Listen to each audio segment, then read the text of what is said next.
একজন স্ত্রী আর একজন স্বামীর মধ্যে সবচেয়ে বড় পার্থক্য কি জানেন? শুনুন তাহলে। হ্যালো এভরিওয়ান, আসসালামু আলাইকুম। সবাইকে আমার ডেইলি ব্লগে স্বাগত জানাচ্ছি। আশা করি শেষ পর্যন্ত থাকবেন। আর শেষ পর্যন্ত থাকলে অবশ্যই কমেন্ট করে যাবেন একটা। একজন মেয়ে জন্মগ্রহণ করার পর ঠিক কতটা আহ্লাদে বড় হয় সেটা তার মা বাবা জানে আর ওই মেয়েটা জানে। মেয়েটা যখন বড় হয়, বিয়ের উপযুক্ত হয়, যখন বিয়ে হয়, তখন যে মানুষটার সাথে বিয়ে হয় না, তখন ওই মেয়েটার কাছে ওই মানুষটা পুরোই অস্তিত্ব হয়ে যায়। ওই মানুষটাকে এত বেশি আপন করে নেয় ওই মেয়েটা, তার মা বাবাকে শুদ্ধ করে না। মানে বিয়ের পর একজন মেয়ে তার মা বাবার চাইতে সব চাইতে বেশি আপন মনে করে তার স্বামীকে। ওই মেয়েটা যখন তার মা বাবা পরিবার ভাই বোন আত্মীয় স্বজন প্রত্যেকটা মানুষকে ছেড়ে ওই মানুষটার হাত ধরে তার ঘরে যায়, যখন ওই মানুষটা তাকে ভালোবাসে, সুখে রাখে, প্রত্যেক কিছুতে টেক কেয়ার করে, তখন দেখবেন ওই মেয়েটার মধ্যে আলাদা একটা সুখ শান্তি তার চেহারায় উজ্জ্বল হয়ে ওঠে। এই সব কিছু সে তার স্বামীর কাছ থেকে না পায়, তখন ওই মেয়েটাকে দেখে বুঝতে পারবেন সে মেয়েটা কতটা সুখে আছে। একটা কথা কি জানেন? যখন স্বামী তার স্ত্রীকে মজার ছলে বলে না, যাও তুমি একটা না বিয়ে করে ফেলো, তখন দেখবেন মেয়েটা খুব বেশি রাগ করে, এমনকি সে কষ্টও পায়। সেটা আমি নারী হয়েও জানি, আপনি হয়েও জানেন। আপনাকে যদি আপনার স্বামী বলে যাও একটা বিয়ে করে ফেলো, তাইলে আমি নিশ্চিত 100% আপনি কষ্ট পাবেন এবং খুব বেশি রাগান্বিত হয়ে যাবেন আপনার স্বামীর সাথে। সেটা কিন্তু আমিও।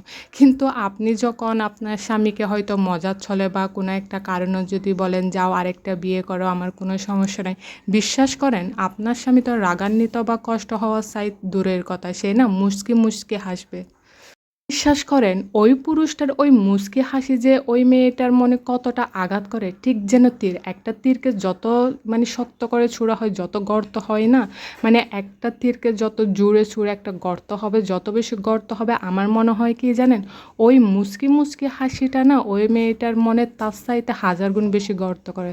কারণ একজন মেয়ে তার মানে বিয়ের পর থেকে তার মা বাবা আত্মীয় স্বজন সব কিছুর চাইতে আপনভাবে তার স্বামীকে।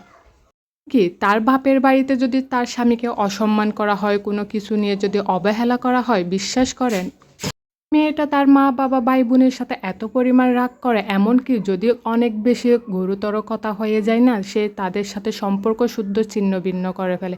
কিন্তু বিশ্বাস করেন এমন খুব কম স্বামী পাবেন তাদের বাড়িতে, মানে মেয়েটার শ্বশুর বাড়িতে যদি মেয়েটাকে অবহেলা অসম্মান অপমান করা হয় না, খুব কম সংখ্যক পুরুষ আছে যে সে তার স্ত্রীর হয়ে প্রতিবাদ করে। কেন প্রতিবাদ করে না জানেন?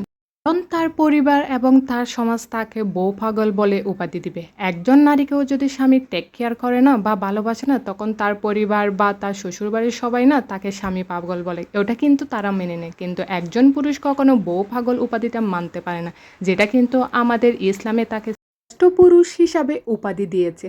পুরুষ কত বোকা হয় না, সে বউ পাগল উপাধিকে ভয় পায়, কিন্তু আমাদের ইসলাম যে তাকে শ্রেষ্ঠ পুরুষের উপাধি দিল সেটা গ্রহণ করতে পারে না, সে নাকি আবার ইসলাম মানে। তো আজকে এই পর্যন্ত। আসসালামু আলাইকুম।